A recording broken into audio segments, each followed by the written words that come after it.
Marcus Webb had learned long ago that hope was a dangerous thing to carry into a restaurant. It had a way of making you believe in possibilities that your bank account couldn't support, in futures that existed only in the space between wanting and having. Yet here he was on a Friday evening in downtown Chicago, smoothing the front of a shirt he'd ironed 3 times, checking his reflection in the glass door of Marcello's before stepping inside. The restaurant wasn't the kind of place Marcus usually found himself. Warm Edison bulbs hung from exposed brick walls, casting everything in amber light that made the white tablecloths glow like small islands of elegance. The scent of rosemary and garlic wrapped around him as he entered, rich and foreign and slightly intimidating. He could hear the soft clink of wine glasses, the murmur of conversation that seemed to flow like water between tables where people sat who belonged in places like this. Marcus didn't belong here. He knew that the moment the hostess looked him over. His shirt was clean but not expensive, his shoes polished but worn at the heels. Still, he held his head high as he followed her to a small table near the window, his heart doing that painful thing it did whenever he allowed himself to want something he probably couldn't have. He had $120 in his wallet. It had taken him 2 weeks of double shifts at the warehouse to save it. 2 weeks of telling his daughters that pizza was a special treat instead of admitting he couldn't afford much else. $120 might be enough for 2 modest meals if he was careful. If she ordered reasonably, if the universe decided to be kind to a man who'd been unkind to himself for too long. If you're enjoying this story so far, don't forget to hit the like button and subscribe. Drop a comment telling me where in the world you're watching from. I love hearing from you. Marcus checked his phone. 7:02 p.m. She should be here any minute. Victoria Chen. They'd matched 3 weeks ago on an app he'd almost deleted a dozen times. Her profile picture showing a woman with sharp cheekbones and an elegant bun. Her bio refreshingly direct. Successful professional seeking genuine connection. No games, no pretense. They'd talked for hours over text. She'd asked about his daughters, Destiny, 8, and Hope, 6, and hadn't disappeared when he'd mentioned he was raising them alone. She'd laughed at his jokes, shared stories about her demanding job, admitted she was tired of men who saw her as an opportunity instead of a person. Something about her had felt real. The door opened. Marcus's breath caught. Victoria Chen walked in like she owned not just the restaurant but the very air inside it. She wore a cream silk blouse tucked into tailored black pants, her dark hair swept up to reveal a graceful neck adorned with a simple gold necklace. Her skin glowed under the restaurant's lighting, and when her eyes found him across the room, something flickered in. Them. Assessment, curiosity, perhaps judgment. Marcus stood quickly, almost knocking his water glass. "Victoria?" "Marcus." Her voice was smooth, controlled. She extended a hand instead of going for a hug, and he shook it, feeling the softness of her palm against his calloused fingers. "You're punctual. I appreciate that. My mama raised me right," he said, pulling out her chair. It was a gesture he'd practiced with his daughters at their kitchen table, Destiny giggling while he pretended she was a fancy lady at a ball. Victoria sat with the kind of grace that spoke of a lifetime of expensive dinners and ballroom galas. She settled her designer purse. Marcus recognized the logo from a magazine Destiny had flipped through at the doctor's office, on the chair beside her, and accepted a menu from the approaching waiter. "Good evening," the waiter said, his accent vaguely European. "Can I start you with something to drink? We have an excellent Bordeaux this evening, or perhaps champagne." Victoria glanced at Marcus. He felt his throat tighten. Wine at a place like this probably started at $50 a bottle. "Just water for me," Marcus said, trying to make it sound like a choice rather than a necessity. "Lemon, if you have it." "The same," Victoria said, and Marcus felt a small rush of relief. The waiter departed. Silence settled between them like dust after a storm. "So," Victoria said, opening her menu, "this place came highly recommended. Have you been here before?" "Can't say I have," Marcus admitted. "I usually stick to more—" Neighborhood spots. Honest, she smiled slightly. I like that. They browsed the menus. Marcus felt sweat beginning to form at the base of his neck as his eyes traveled down the prices. Appetizers started at $28. Entrees climbed from $45 to $85. His mental calculator was already working overtime, trying to figure out how to navigate this without looking like he was drowning. The lobster ravioli looks amazing, Victoria mused. And I've heard their Wagyu steak is life-changing. Have you had Wagyu before, Marcus? No, ma'am. Can't say I have. You should try it. It's one of those experiences everyone should have at least once. Her eyes lifted from the menu, meeting his. There was something in her gaze he couldn't quite read. A test, perhaps, or a challenge. What are you thinking of getting? Marcus looked down at the menu, his vision briefly blurring as he calculated. The cheapest entree was a chicken dish for $45. If they both ordered that, plus tax and tip, he'd be right at his limit. But she was talking about lobster and Wagyu, dishes that cost nearly double. I'm still deciding, he said carefully. The waiter returned. Are we ready to order? I am, Victoria said, her voice bright. She handed back her menu with a decisive snap. I'll start with the oysters Rockefeller, then the Wagyu ribeye, medium rare, with the truffle mac and cheese and the roasted Brussels sprouts. Oh, and bring the chocolate soufflé for dessert. Those need time to prepare, don't they? The waiter nodded enthusiastically. Excellent choices. And for you, sir? Marcus felt like he was falling. The world had slowed down, each second stretching into something viscous and suffocating. He'd done the math in his head 3 times, and it came out the same every time. Victoria had just ordered over $200 worth of food. He had $120. His mouth went dry. Heat crept up his neck, the familiar burn of humiliation that came from being confronted with a reality you'd tried desperately to outrun. Around him, the restaurant continued its elegant dance, couples laughing, silverware chiming, the world spinning on for people who belonged in it. Victoria was watching him, her expression unreadable, waiting. Marcus looked down at his menu one more time, at the prices that seemed to mock him, at the future that was slipping away before it had even begun. He could feel the weight of the moment pressing down on his chest, could hear his daughter's voices in his head, asking what happened to the nice lady he'd been so nervous to meet. He had 3 choices. He could order cheap and look like he was judging her for ordering expensive. He could match her order and hope the restaurant took credit cards from men with maxed-out limits and demolished credit scores. Or he could do something he'd never done before. He could tell the truth. Marcus closed his menu and set it down gently on the table. When he looked up at Victoria, he made sure to meet her eyes directly. His voice, when it came, was quiet but steady.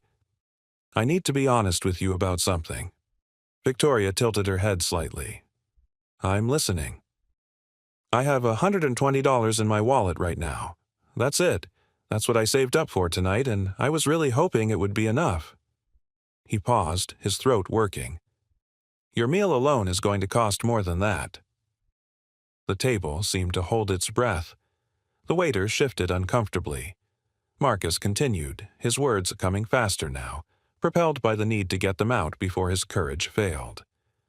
I work at a warehouse. I load trucks, move boxes, do whatever needs doing. It's not glamorous and it doesn't pay much, but it keeps a roof over my daughters' heads and food on their table. I'm not ashamed of what I do, but I'm also not going to sit here and pretend I can afford a meal that costs more than my weekly grocery budget. He pulled out his wallet and set it on the table between them. The brown leather was worn smooth at the edges, splitting slightly at one corner. Inside, she could probably see the folded bills, the picture of his daughters tucked behind his ID, the absence of credit cards that marked him as a man living on the edge of financial survival. So, here's what I'm going to do, Marcus said, his voice steady despite the pounding of his heart.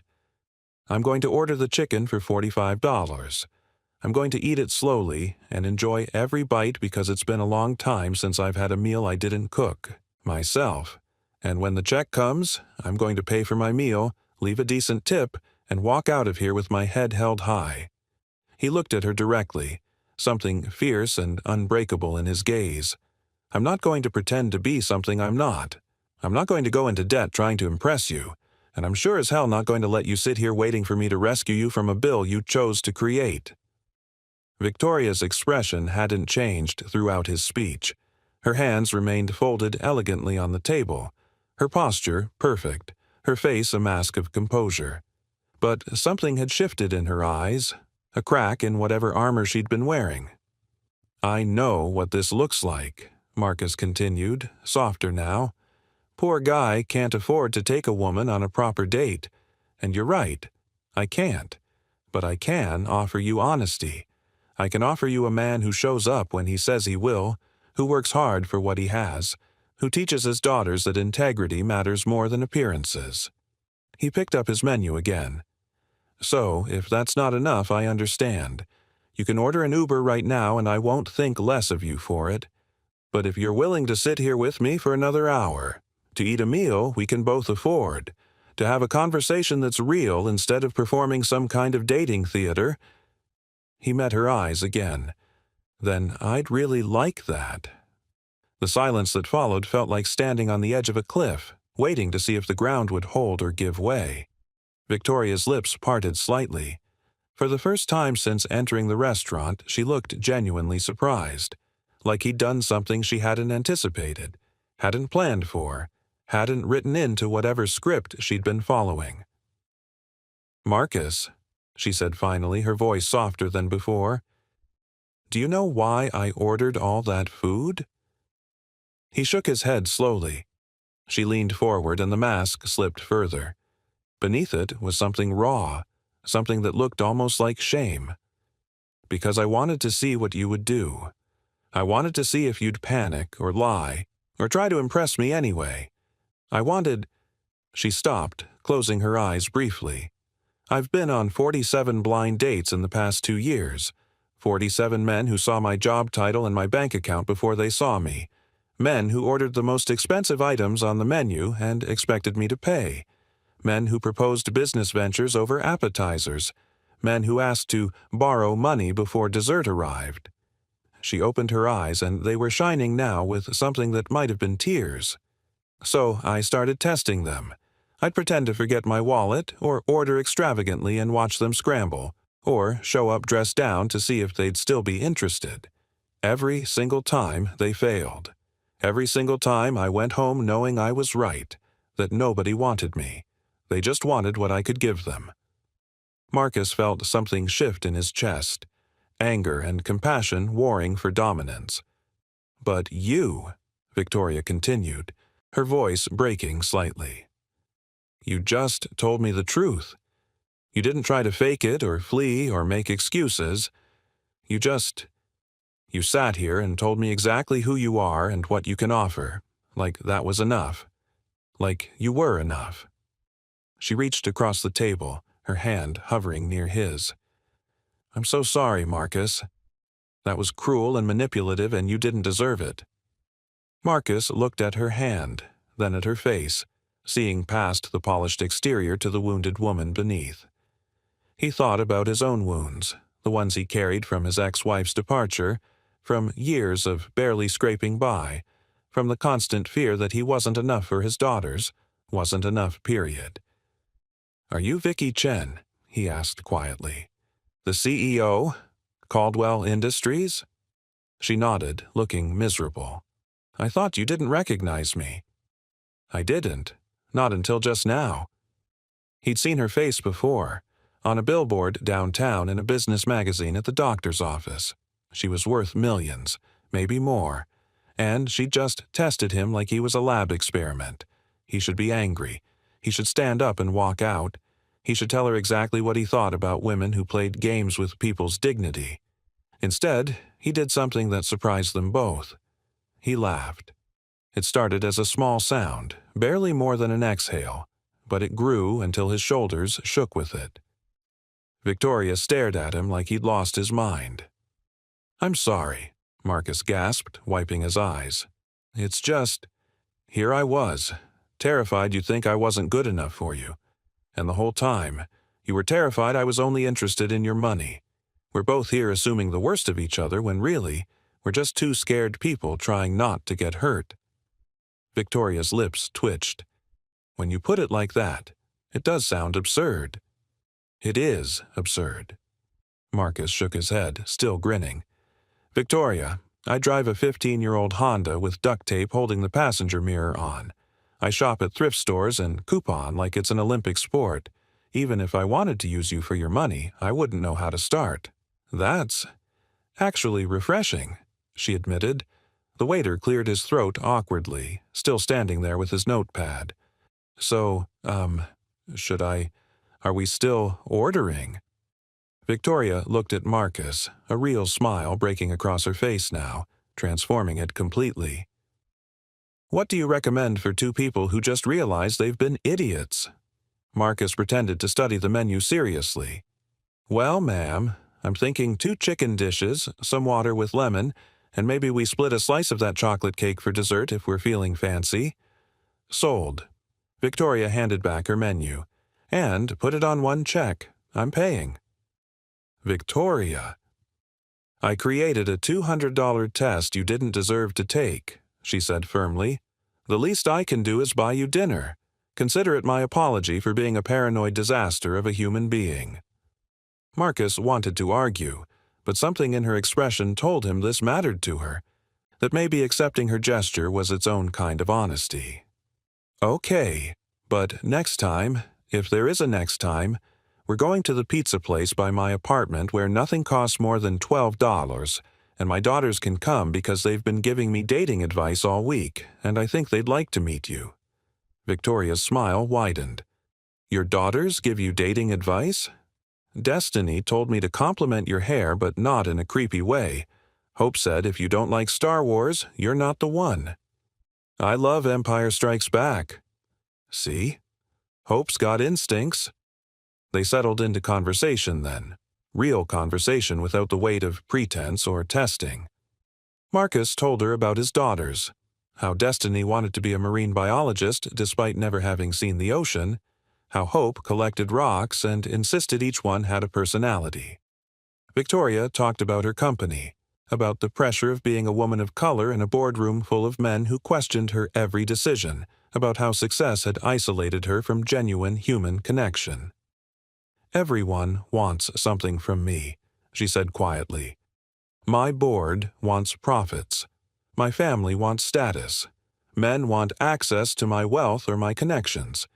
Sometimes I feel like I'm just a collection of assets instead of a person." "You're a person," Marcus said simply.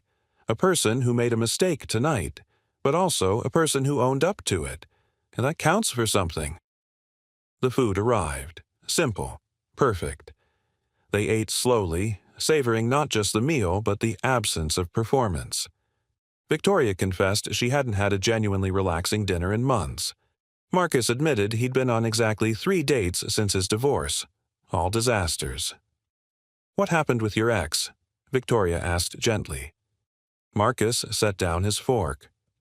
"LaShawn left when the girls were 4 and 2. Said she couldn't handle being a mother, that she'd made a mistake, that she needed to find herself."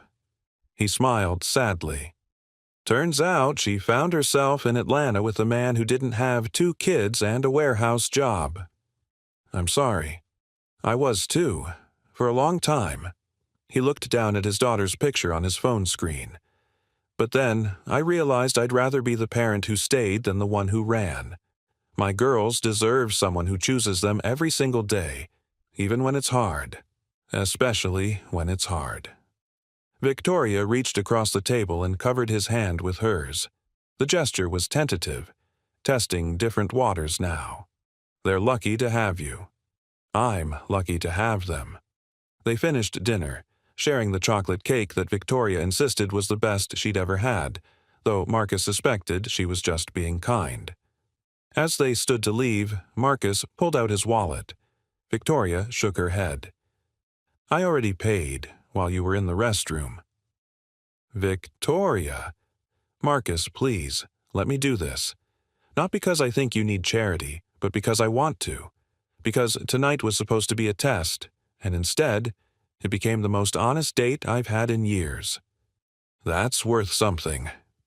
He could have argued, could have insisted on his pride, but he saw the sincerity in her eyes and understood that sometimes accepting grace was braver than fighting to prove you didn't need it. "Thank you," he said quietly. They walked outside together. Chicago's autumn air wrapped around them, crisp and clean, carrying the scent of roasting chestnuts from a street vendor. The city lights painted everything in gold and shadow. "I live about 20 minutes from here," Marcus said, shoving his hands in his pockets. "Probably should get going. Need to relieve the babysitter." "Of course." Victoria pulled her coat tighter. "Marcus, I know I don't deserve to ask this, but could we try this again? Properly this time?" "What does properly look like?" "Pizza. Your daughters. No tests, no games. Just 4 people getting to know each other." Marcus felt hope unfurling in his chest again, that dangerous thing. But maybe hope wasn't meant to be protected from. Maybe sometimes you had to let it run wild and see where it led. "Tomorrow's Saturday," he said.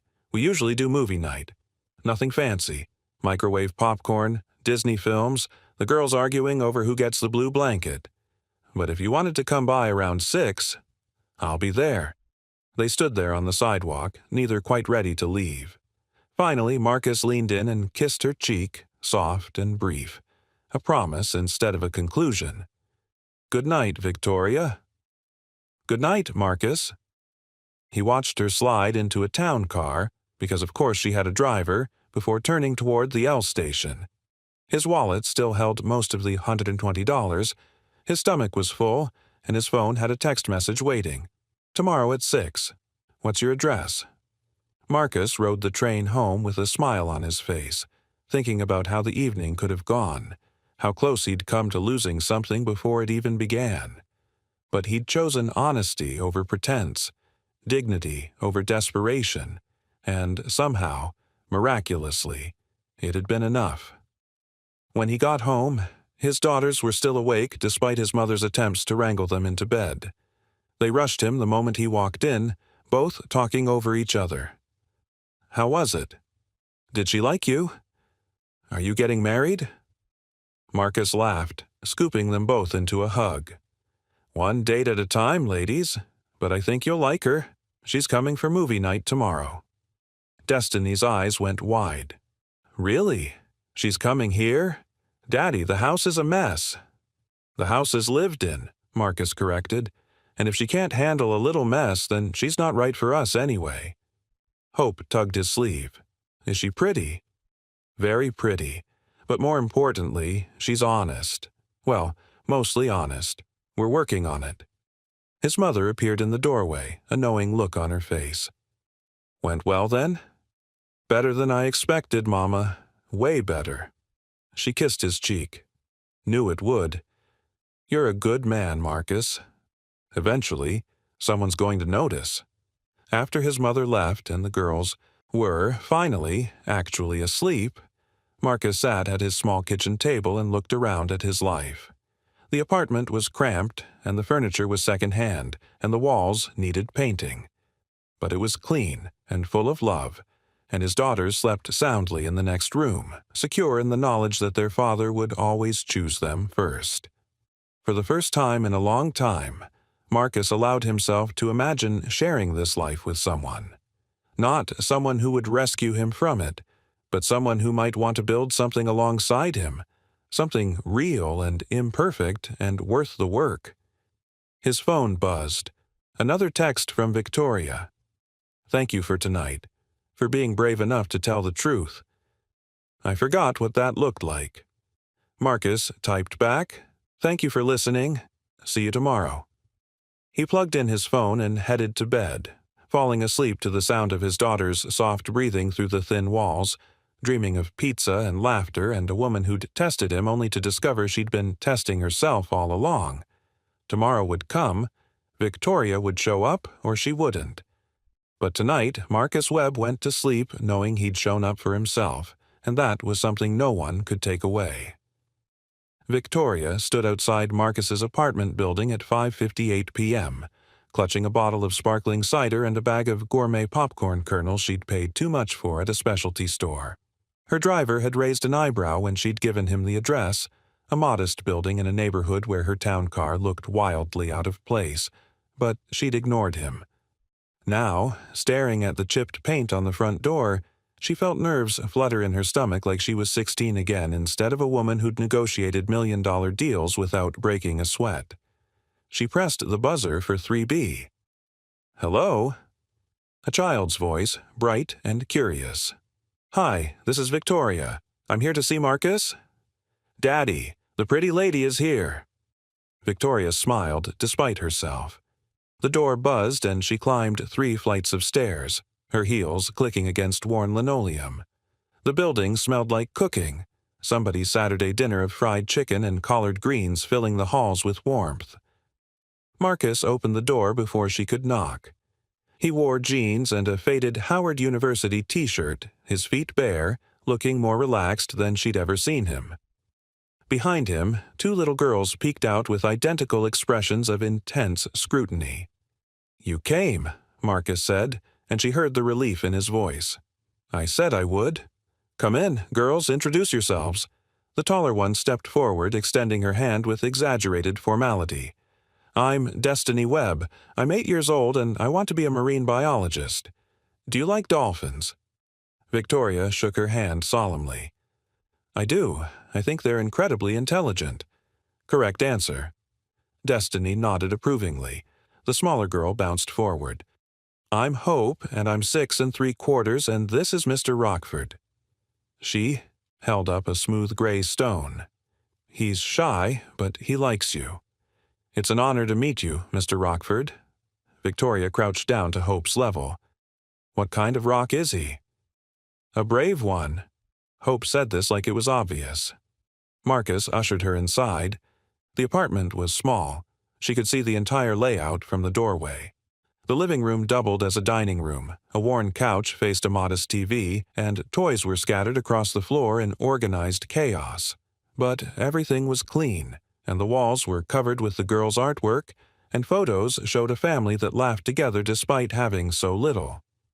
It was the opposite of Victoria's penthouse with its museum-quality art and furniture so expensive she was afraid to sit on it.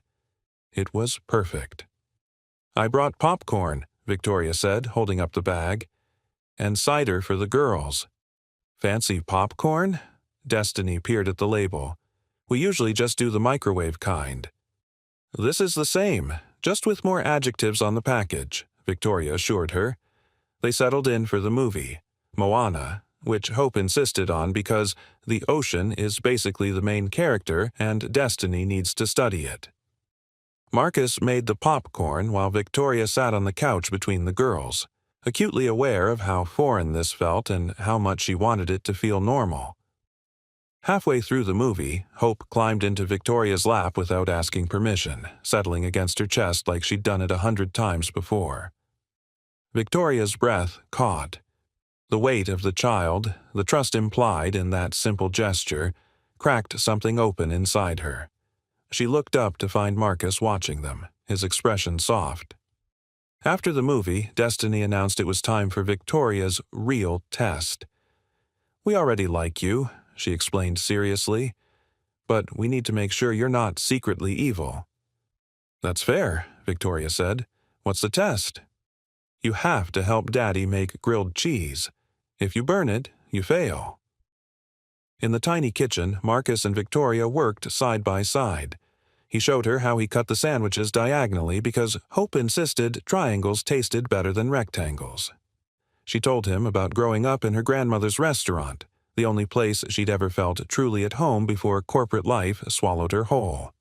"I haven't cooked in years," she admitted, watching the butter sizzle. "I have a chef who prepares all my meals." "Must be nice." "It's lonely." She flipped the sandwich carefully. "Eating alone in a penthouse that's too big, food that's too perfect, nobody to share it with." Marcus bumped her shoulder gently. "You're sharing now."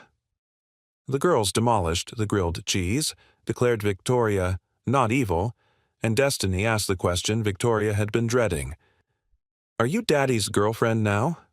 Marcus choked on his water. "Destiny." "It's okay," Victoria said. She looked at both girls seriously. "Your dad and I are getting to know each other.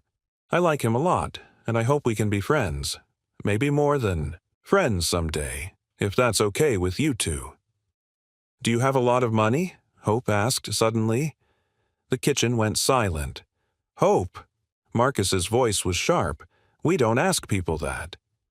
"It's okay," Victoria said again, though her heart was racing. "Yes, Hope, I have a lot of money. Are you going to leave when Daddy runs out?" Hope's voice was small, her eyes too old for 6. "Mommy left when we didn't have enough." Victoria felt like she'd been punched. She knelt down in front of Hope, taking the little girl's hands. "No, sweetie, I promise you that's not why I'm here. I'm here because your daddy is kind and honest and makes me laugh. The money doesn't matter." Mommy said money always matters. "Your mommy was wrong." Victoria's voice was firm. "What matters is showing up. What matters is keeping your promises. What matters is—" She looked at Marcus, then back at Hope. "Is choosing the people you love, even when it's hard." Hope studied her face for a long moment, then threw her arms around Victoria's neck. "Okay, you can stay." Later, after the girls were asleep, Marcus and Victoria sat on the small balcony overlooking the street. The city hummed below them, but up here it felt like they existed in a pocket of quiet. "I'm sorry about Hope," Marcus said.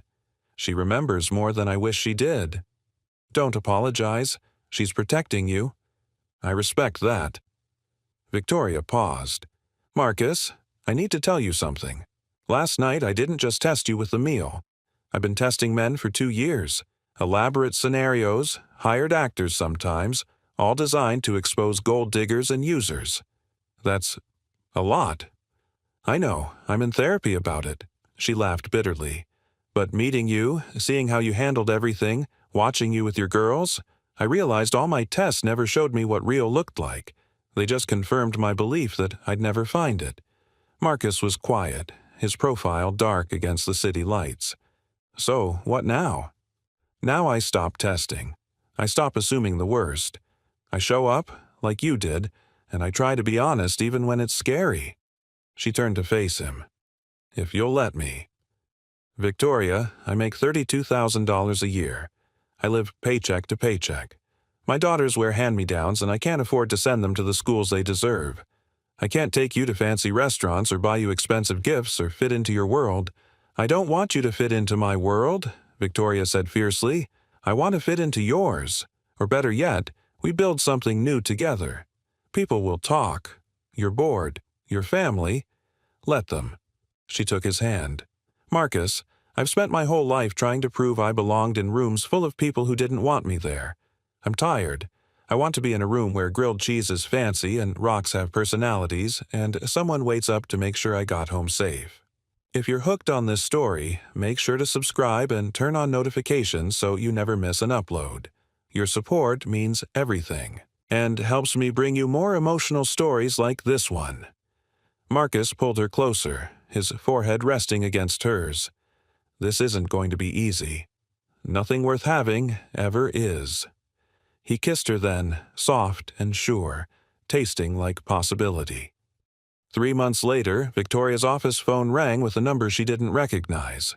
"Ms. Chen, this is Bethany Morris from Child Protective Services. I'm calling about Marcus Webb." Victoria's blood went cold. "What happened? Are the girls okay?"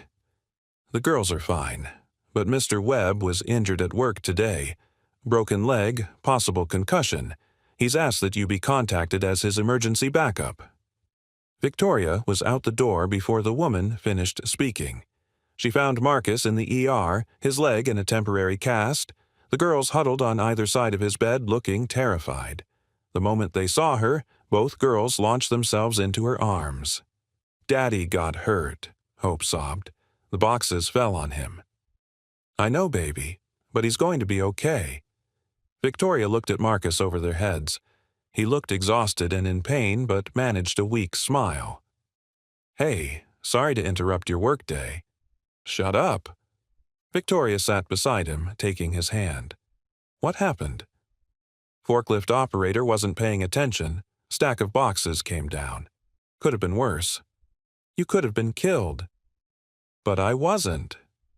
The girls were crying now, the reality of almost losing their father hitting them. Marcus tried to sit up, grimacing with pain. I need to call my mom, see if she can take them for a few days while I… No. Victoria's voice was firm. They're coming home with me. Victoria, you can't. I can and I will. You need to rest. The girls need stability. I have 4 guest rooms and a housekeeper who makes the best pancakes in Chicago. They're coming home with me, and that's final. Marcus looked like he wanted to argue, but Destiny spoke up. Can Mr. Rockford come? Mr. Rockford is absolutely invited. The next week was chaos. Victoria's penthouse, so carefully curated, so pristinely white, became a whirlwind of childhood. Toys appeared on her Italian marble floors. Dinosaur drawings were magnetized to her Sub-Zero refrigerator. Hope's rock collection spread across the kitchen counter, each stone carefully labeled with its personality traits. Victoria's housekeeper, Mrs. Park, adapted without complaint, making pancakes shaped like dolphins for Destiny and teaching Hope to fold napkins into swans. Victoria worked from home, taking calls with one eye on the girls, her designer suits traded for jeans and t-shirts. She braided Destiny's hair while explaining quarterly projections to her CFO. She helped Hope build a rock hospital while reviewing acquisition proposals. She became fluent in the language of children, learning that "I'm not tired" meant desperately exhausted, and "I'm not hungry" meant scared about something else entirely. Marcus called every night, frustrated with his forced immobility. I should be there. You should be healing, Victoria corrected. The girls are fine. We made cookies today. Well, Mrs. Park made cookies. I supervised and taste tested. They're not too much. Marcus, they're perfect. They're… She paused, watching Hope carefully arrange rocks on the coffee table. They're what I didn't know I was missing. When Marcus finally came home, on crutches, stubborn, insisting he could manage, Victoria had already made arrangements. She'd found him a job through one of her business contacts, operations manager at a supply company, double his previous salary, full benefits, room for advancement. I can't accept this, Marcus said immediately. Why not? Because it's charity. Because you're using your connections to help the man I love? Victoria crossed her arms. Yes, Marcus, that's exactly what I'm doing. And you can accept it as a handout, or you can accept it as what it is, someone who cares about you using the resources available to make your life easier. People will say, that a CEO helped her boyfriend find a job? Let them. She stepped closer. Or we can keep living in this weird space where you're too proud to accept help and I'm too scared to offer it because I'm afraid you'll think I'm trying to buy you. Marcus was quiet for a long moment. I want to deserve this. You already do. Victoria took his face in her hands. You deserve stability. You deserve not to worry about one injury destroying your family's finances. You deserve to have someone in your corner who has the power to help and wants to use it. I love you, Marcus said, the words tumbling out. God, Victoria, I love you so much it terrifies me. Good, she kissed him. Because I love you too, and we're going to figure this out together. 6 months later, Victoria stood in front of her board of directors. I'm proposing a new initiative, she announced, Pathways Forward, a program partnering with temp agencies and warehouses to identify talented workers trapped in low-wage jobs. We provide training, education, job placement. We invest in people instead of assuming potential only exists in graduate schools and country clubs. The room was silent. Her CFO spoke carefully. This is a significant financial commitment for uncertain returns. The return is a workforce that's loyal, motivated, and representative of the communities we serve. Victoria pulled up her presentation. It's also the right thing to do. And if this board can't see the value in that, then I'll fund it personally." The vote passed. Barely. Marcus was waiting outside her office when the meeting ended. "How'd it go?" "We're launching in Q2.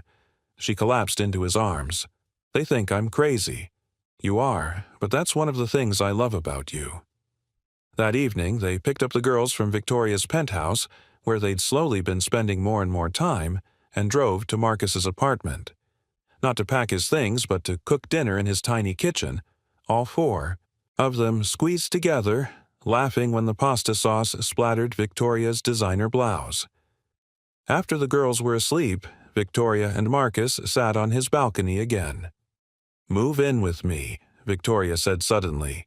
"You and the girls. Not because I'm trying to rescue you, but because I come home to an empty penthouse every night and it feels wrong now. I want to come home to you, to dinosaur facts and brave rocks and grilled cheese cut into triangles." Marcus didn't answer immediately. What if it doesn't work? What if it does? "Victoria, your life is complicated. Mine is messy. The girls are amazing. You're amazing. And yes, it's going to be hard and complicated and people are going to judge us. But I'm tired of being alone. I'm tired of testing and protecting and assuming the worst. I want to try believing in something good." Marcus pulled her close. "Okay. Okay? Okay, we'll try. But slowly. The girls need time to adjust, and I need to be sure that I'm not going anywhere," Victoria finished. "I know. I'll prove it every day." They sat in silence, the city spreading out below them, full of lights and possibilities and the messy, beautiful reality of building something real. 1 year later, Marcus watched from the audience as Victoria gave a TED Talk about pathways forward. The program had placed 200 workers in new careers, including 3 people from his old warehouse. She spoke about dignity and potential, and the man who taught her that honesty was more valuable than any test. She didn't name him, but when her eyes found him in the crowd, he saw everything she couldn't say on stage. Beside him, Destiny whispered, "That's our Victoria." "Yeah, baby girl, that's our Victoria." Hope clutched Mr. Rockford. "Mr. Rockford says she's family now." Marcus smiled. "Mr. Rockford is a very wise rock." After the talk, they went for pizza. The 4 of them, plus Victoria's mother, who'd flown in from San Francisco and immediately fallen in love with the girls. They squeezed into a booth at the restaurant near Marcus's old apartment, the place where nothing cost more than $12 and everyone knew their names. "Speech," Destiny announced, standing on the booth seat. "Destiny, sit down," Marcus said, but he was laughing. "I want to say something." She looked at Victoria. "When you first came to our house, I wasn't sure about you. You were too fancy, and you didn't know how to make grilled cheese. But then you learned. You learned about dolphins and rocks and how Daddy likes his coffee. You showed up even when it was hard. So I just wanted to say—" She paused dramatically. "I'm really glad Daddy went on that date, even though he was scared." "I wasn't scared," Marcus protested. "Daddy, you changed your shirt 3 times." Everyone laughed. Victoria's eyes were shining as she looked at Destiny. "I'm glad he went too. Best decision he ever made." "Second best," Marcus corrected. "Best decision was saying yes when you asked for a second chance." They ate pizza and told stories, and Hope fell asleep against Victoria's shoulder, Mr. Rockford clutched in one hand. When Marcus reached for the check, Victoria put her hand over his. "We split it," she said. "We always split it now. That's the deal." "That's the deal," Marcus agreed. Walking to the car, Hope drowsy in Marcus's arms, Destiny holding Victoria's hand, they looked like what they were, a family. Not perfect, not traditional, but real and hard-won and built on a foundation of honesty that had started with a $300 test and ended with something neither of them had been looking for. Love that didn't need testing because it showed up every day and chose to stay. Thank you so much for watching until the end. If you loved this story, check out the other videos on your screen now.